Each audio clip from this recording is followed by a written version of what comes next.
사랑하는 여러분, 2020년 마지막 제주 화요일입니다. 지난 2020년 한 해 동안 참으로 수고 많이 하셨습니다. 하나님의 은혜가 아니면 이 코비드-19 상황 속에서 우리가 어떻게 살아갈 수가 있었겠습니까? 오직 하나님의 은혜입니다. 물론 2021년을 우리가 살아가게 될 때에도 동일한 하나님의 은혜가 아니면 우리가 살아갈 수가 없습니다. 오늘 또한 하나님께서 주신 말씀을 받으면서 또 하나님의 은혜가 얼마나 큰지를, 또 하나님의 뜻이 무엇인지를 발견해 나가는 여러분과 제가 되기를 간절히 소망하면서 오늘 허락하여 주신 말씀은 창세기 23장 1절에서 4절까지 말씀입니다.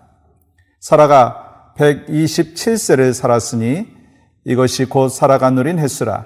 사라가 가나안 땅 헤브론 곧 기럇 아르바에서 죽음에 아브라함이 들어가서 사라를 위하여 슬퍼하며 애통하다가 그 시신 앞에서 일어나 나가서 헷 족속에게 말하여 이르되 나는 당신들 중에 나그네요 거류하는 자이니 당신들 중에서 내게 매장할 소유지를 주어 내가 나의 죽은 자를 내 앞에서 내어다가 장사하게 하시오. 아멘.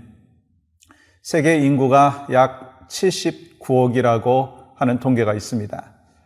이 79억 모두에게 있어서 피할 수 없는 한 가지의 길이 있습니다.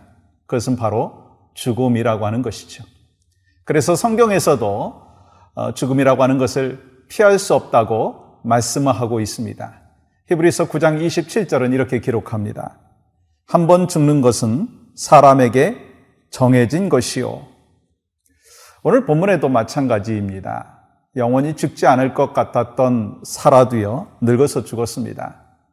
그는 때로 실수도 있었고 또 하나님의 뜻에서 벗어난 삶의 모습도 잠깐은 보였지만 끝까지 믿음을 지키고 신앙을 지키는 하나님의 사람으로 살았다라고 하는 것입니다. 그래서 히브리서 11장 11절에서 이렇게 기록합니다. 믿음으로 사라 자신도 나이가 많아 단산하였으나 잉태할 수 있는 힘을 얻었으니 이는 약속하신 일을 미쁘신 줄 알았습니다. 이 사라는요, 믿음의 조상답게 믿음을 지키고 하나님의 약속의 말씀을 붙잡고 끝까지 주님 앞에 가는 그날까지 신실한 하나님의 사람으로 살았다라고 하는 것을 말씀하고 있습니다. 여러분, 그렇다면 여러분과 저는 어떤 삶을 살고 있느냐는 거예요. 사라와 같이 신실한 하나님의 인도하심 속에서 약속의 말씀을 붙잡고 끝까지 사명을 감당하고 있느냐라고 하는 것을 한번 점검해 봤으면 좋겠다라고 하는 마음을 갖습니다. 그런데 오늘 본문의 말씀을 보면 좀 특이한 부분을 발견할 수가 있습니다. 그것은 사라의 장례에 대해서 창세기 23장 전체에서 자세히 기록하고 있다고 하는 거예요. 사라가 이제 죽은 후에 매장지를 구입하는 그 과정, 장례의 과정. 그래서 우리는 이 모든 부분들을 상세하게 기록한 것을 보면서 이 하나님께서 왜 이런 것을 기록하게 하셨는가라고 하는 뜻을 발견해내야 한다라고 하는 것입니다. 하나님께서 분명히 이 장례 과정을 통해서 하나님의 뜻, 그리고 아주 중요한 의미를 우리에게 말씀하고 있다고 하는 것입니다. 그리고 공식적으로 아브라함이 장례 절차들을 밟아가면서 땅을 치밀하게 구입을 했고 소유권을 얻기 위해서 최선을 다하는 그 모습이 있었다는 거예요. 왜일까요? 그것은요, 매장지만을 구입한 것이 아니라 그 이상의 의미가 있다는 것입니다. 구체적으로 말씀드리면 매장지로 쓸 땅은 하나님의 약속과 관련된 땅이라고 하는 것을 말씀하고 있는 것입니다.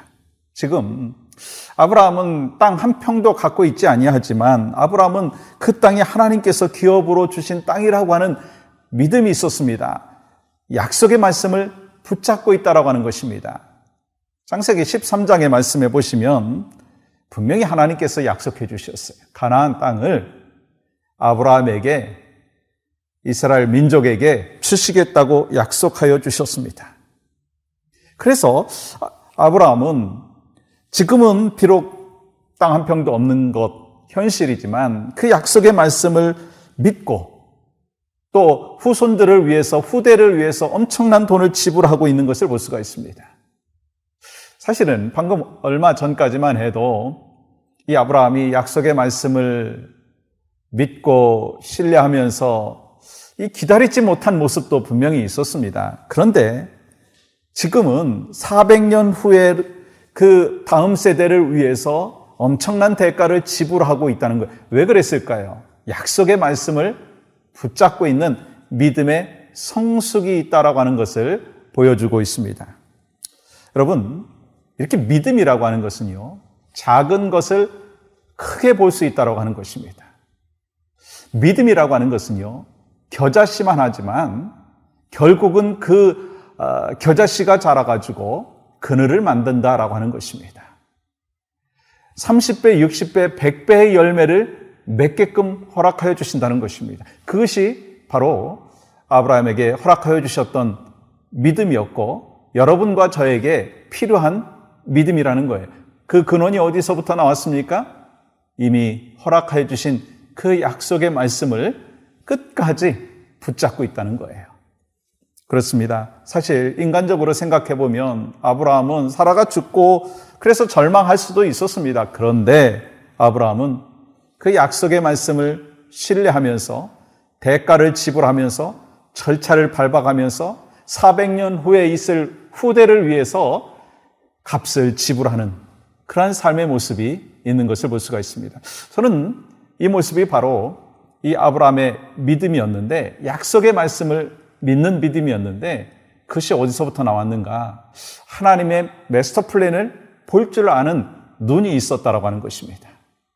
잠깐 우리는 기분이 좋은 일이 있으면, 환경이 좀 넉넉해지고 즐거운 일이 있으면 막 즐거워하다가 그냥 당장 눈앞에 있는 현실이, 어려움이 닥치면 낙심하는 그러한 모습이 있지만, 믿음으로 살면 잠깐 좋고 잠깐 힘든 것 같고 우리의 감정이 왔다 갔다 하는 것이 아니라 언제나 하나님의 신실하심을 믿고 신뢰하며 하나님의 마스터 플랜 속에서 우리는 살아갈 수가 있다라고 하는 것입니다.